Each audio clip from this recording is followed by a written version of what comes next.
This is Cast of Wonders, the young adult fiction podcast featuring stories of the fantastic. Welcome to Camp Myth. Chapter 7, November 6th, 2013. Hello, campers. Welcome back. Are you ready for Chapter 7? Last week, Felix made it safely back on board. Phew! Thanks to Lil's dryad magic and the dramatic appearance of Moxie, the Katsune. Are you still listening, campers? Good. Now, where were we? Ah, yes.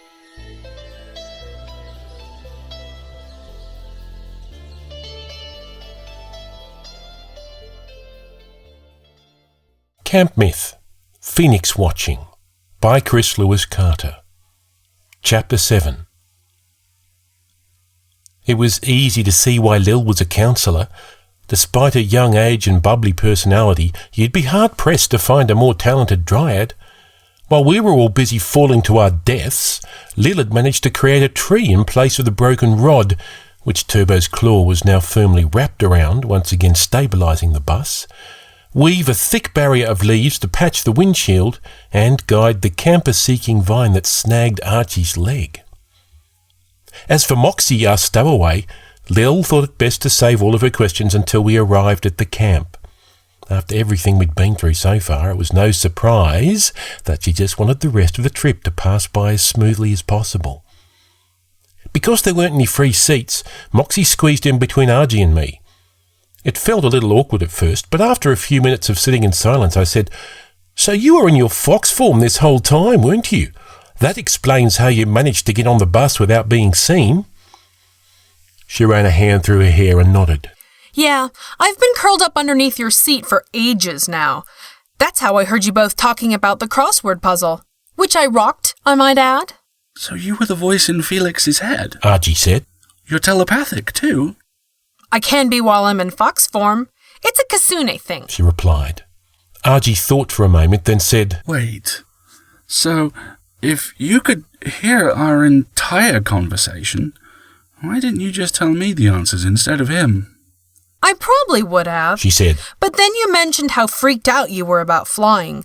Call me crazy, but I figured that hearing my voice inside your head might have caused a scene, and I was trying to keep a low profile. That explanation seemed to satisfy Archie. True. Well, thanks for the help. Thanks for needing it, Moxie said flatly. Still, something was bothering me about this whole situation, and I had to ask, so why sneak aboard the Fae bus? Archie wanted to avoid the other Cyclopes, and that makes total sense, but you... At once, something clicked in my brain. You're not a registered camper, are you? She stared down at the floor and shook her head. What do you think they're going to do with you once we arrive? Moxie shrugged. No clue. I was planning to sneak back to the other Kasunes once we landed. If anyone confronted me about it, I was just going to argue that my registration form must have gotten lost somewhere. She sighed. But I guess that plan isn't going to work anymore. A pang of guilt hit me square in the stomach. Moxie blew her cover to save me from performing the world's worst skydive, and now she was probably going to be banned from Camp Myth because of it. I didn't know what else to say except, what you did back there on the vine, thanks. Meh, she said. We flew in silence for another few minutes, then Lil chirped, We're here! Everyone, we made it! Archie, Moxie and I leaned over and stared out the window. Wow, we all said in unison. A bowl-shaped crater was sitting above the clouds like an island surrounded by an endless white ocean. It was a mountaintop, the highest one I'd ever seen, but instead of being covered with snow or rocks, the land inside looked lush and green, bordered by a dense forest of trees that shouldn't have been able to survive at that altitude. As we flew overhead, I guessed the entire camp stretched roughly half a mile in each direction. Even from this height, I could already make out some red-roofed buildings, a cluster of enormous grey statues, grassy fields, and a large lake. But what stood out the most was growing near the centre of the crater. There was a tree, much bigger than all the others, with golden leaves that glowed like millions of tiny bulbs. It was like a living lighthouse, shining through the cloudy haze to guide us in safely. Turbo tucked his wings and gently touched down in a clearing on the far side of the camp, and Lil guided us off the bus in single file. It was a landing area able to hold multiple rocks at once. Yellow lines were painted on the grass like giant parking spaces, and inside each of them was a silo-wide bowl piled high with seeds. Most of the spaces were filled with empty buses and rocks contentedly eating their post-flight meal. Across the clearing, an archway etched with the words Camp Myth framed a path through the trees. A banner that read, "Welcome back, campers," had been tied to the top. Lil was in the middle of performing one last head count when 3 different creatures marched through the arch and headed straight for us. Honestly, I wasn't sure which of them looked the most intimidating. First, there was a Cyclops who was easily over 8 feet tall and probably had more muscles in his pinky finger than I had in my entire body. His Camp Myth uniform was tattered and filthy with mud, and the sharpened horn sticking up from the centre of his head was stained red at the tip like a recently used knife. Walking gracefully behind him was an older kitsune with long grey hair and a fan of 9 grey-ringed tails swaying gently in her wake. She had a certain ageless quality about her, and you could almost feel the powerful aura of magic that she radiated. And finally, stomping its way across the clearing was a statue that was built like a stone refrigerator with limbs.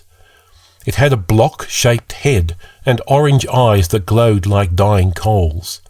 Its mouth spanned the entire length of its head, and it had square teeth spaced in a jack-o'-lantern smile. The Cyclops gestured at the bus and threw up his hands.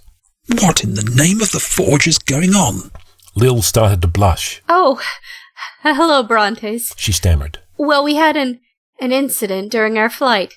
A freak accident, most likely, but I'm prepared to make a full report to... Save it, Ficus. I'm not here to talk to you. He snapped, then pointed at Argy and shook his head. Arges! I don't even want to hear why you thought it would be okay to abandon your brother and slink in with a bunch of fairies.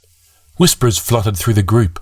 The other Fays seemed to be split between taking delight in Argy's embarrassment or feeling insulted by the angry Cyclops. Calm yourself, Counselor, purred the kitsune. I'm sure your boy had his reasons. Besides, this is no way to greet a batch of such fine new campers. Brontes went to speak, but surprisingly, a flashed look from the elder kitsune made him simply clench his teeth instead. Greetings, young ones, she said. My name is Tessa, and I am one of the senior counselors of Camp Myth. She nodded at Moxie and smiled. I knew that I detected a vulpine scent. Tell me, dear child, why did you not arrive on a kitsune bus with more of your kind? It's a long story, Moxie said, staring down at her shoes. Even her sarcastic tone seemed to melt away in Tessa's presence. And I would love to hear it, Tessa replied. Lillian, won't you accompany us back to the main office? I think we can sort this out in short order.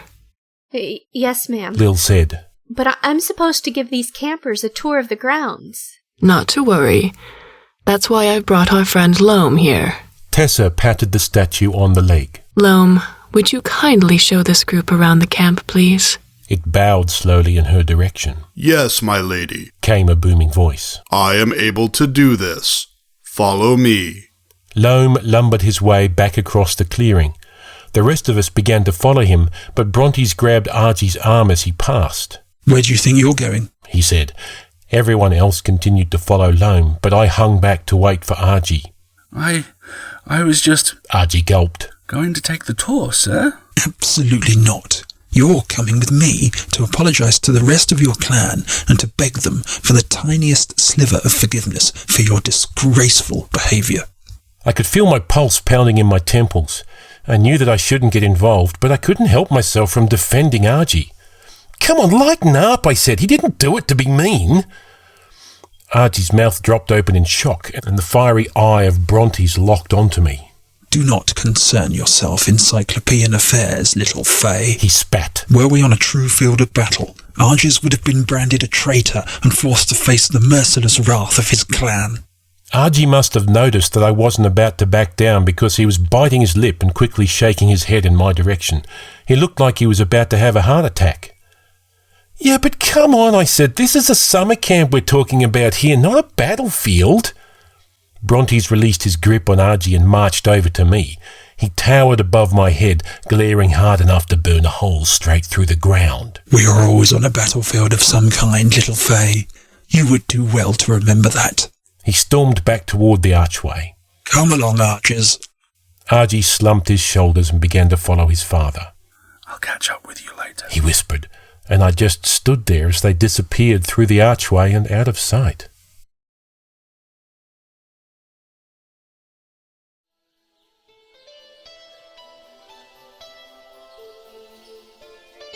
This week's Camper Spotlight is Mayumi, the high-flying vulpine.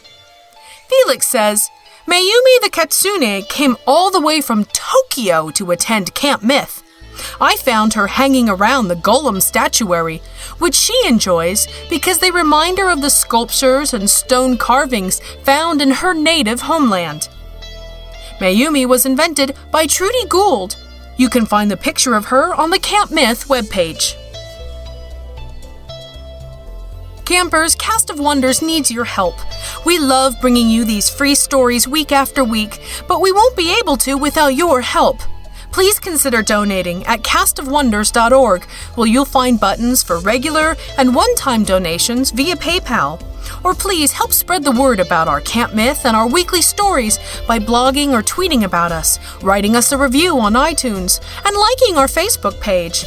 These are lots of ways that you can show your love for our tales of the fantastic.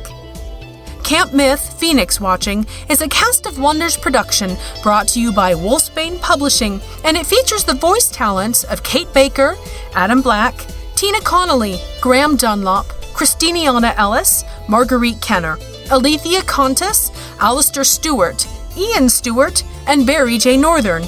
You can learn more about the world of Camp Myth at our website, castofwonders.org. Our weekly episodes are released under a Creative Commons Attribution, Non-Commercial, No Derivatives license. Please share it, but don't change it or sell it. Our theme music, August, is by our favorite musical artist, Alexi Nov, from musicalley.com. Thanks for listening.